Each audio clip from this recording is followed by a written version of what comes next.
নমস্কার বন্ধুরা, আশা করি আপনারা সবাইরা ভালো আছেন। নতুন বন্ধুদেরকে স্বাগত আর পুরানো বন্ধুদেরকে নমস্কার আমার ভিডিও দেখার জন্য। আমি আজকে আপনাদের সাথে শেয়ার করব বেগুন ভাজার রেসিপি। এইভাবে বেগুন আপনারা কোনোদিন ভেজে খাননি, একবার ট্রাই করে অবশ্যই দেখবেন। চলুন দেখে নিই এই নতুন রকমের বেগুন ভাজার রেসিপিটা। আমি নিয়েছি একটা বেগুনকে ধুয়ে পরিষ্কার করে নিয়েছি। এটাকে ছুরি দিয়ে ভালো করে কেটে নেব গোল গোল করে। একটু মোটা রাখবো, খুব বেশি মোটা না, খুব বেশি পাতলা নয়। আমি কেটে নিচ্ছি, আপনাদেরকে আমি দেখাচ্ছি।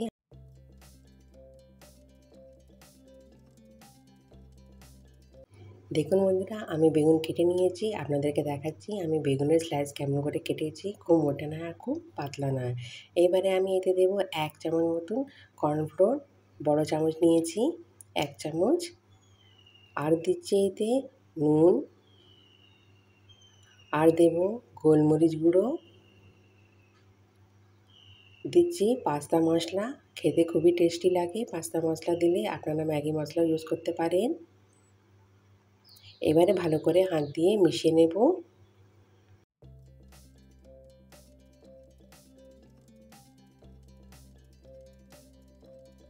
মেশানো হয়ে গেছে দেখুন। এবারে বেগুনকে আমি আলাদা সরিয়ে একদিকে রেখে দিচ্ছি। নিয়েছি দুটো ডিমটাকে ভালো করে ফেটে নেব। আমার ডিম ফাটা হয়ে গেছে। নিয়েছি ব্রেড ক্রাম্ব। এইবারে একটা একটা বেগুনের স্লাইস নেব, নিয়ে ডিমেতে ট্যাপ করব। করার পর ডিমটা থেকে বেগুনটাকে তুলে নেব, তুলে নিয়ে আর ব্রেড ক্রাম্বটা তার গায়ে লাগিয়ে দেব।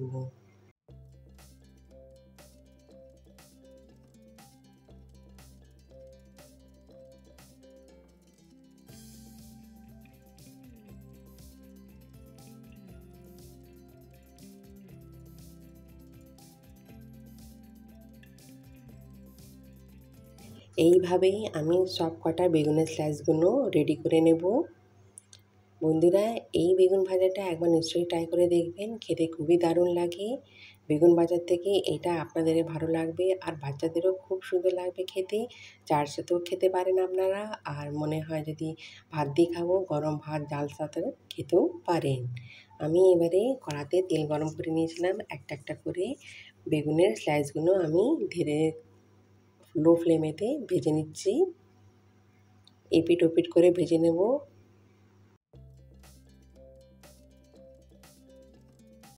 এবার আমি বেগুনের স্লাইসগুলো চামচ দিয়ে পাল্টে দিচ্ছি।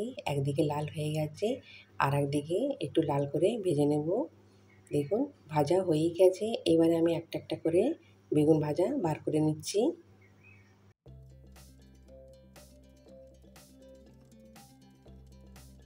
আমি সব বেগুন ভেজে নিয়েছি, আর আগেকার ভাজাগুলো সেগুলো ঠান্ডা হয়ে গেছে। এই পদ্ধতিটা যেমন প্রথমে করেছিলাম সেই পদ্ধতিটা আবার থেকে করতে হবে। ভাজা বেগুনগুলো আমি ডিমেতে আবার ডাব করেছি, করার পর তুলে আবার তার গায়ে আমি ব্রেড ক্রাম্বগুলো লাগিয়ে দেব।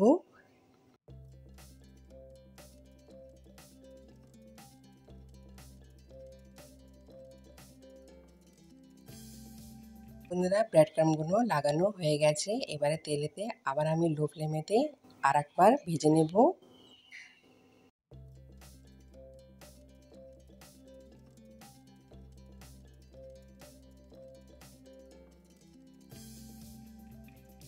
আপনারা যদি আমাকে ফেসবুক আর হোয়াটসঅ্যাপে ফলো করতে চান, তাহলে আমি ডিসক্রিপশানে তার লিঙ্ক আমি দিয়ে দেব। সেখানে গিয়েও আপনারা আমাকে ফলো করতে পারেন। আপনাদেরকে যদি এই ভিডিওটা ভালো লাগে, তাহলে আমার চ্যানেলকে সাবস্ক্রাইব, ভিডিওকে লাইক, শেয়ার অবশ্যই করে দেবেন, কমেন্টস করতে ভুলবেন না। বেগুন ভাজা হয়ে গেছে। আমি এবারে বেগুন ভাজাগুলো কড়া থেকে বার করে নিচ্ছি। দেখুন বন্ধুরা, সব বেগুন ভাজা হয়ে গেছে। দেখতে কেমন সুন্দর লাগছে। আপনাদেরকে আমি দেখাচ্ছি কত মচমচে হয়েছে। দেখছেন কত খসখস করে আওয়াজ হচ্ছে, খুবই মচমচে, খুব সুন্দর হয়েছে খেতে এই যে বেগুন ভাজার রেসিপিটা। আপনারা অবশ্যই ট্রাই করে দেখবেন, খুবই সুন্দর লাগবে খেতে।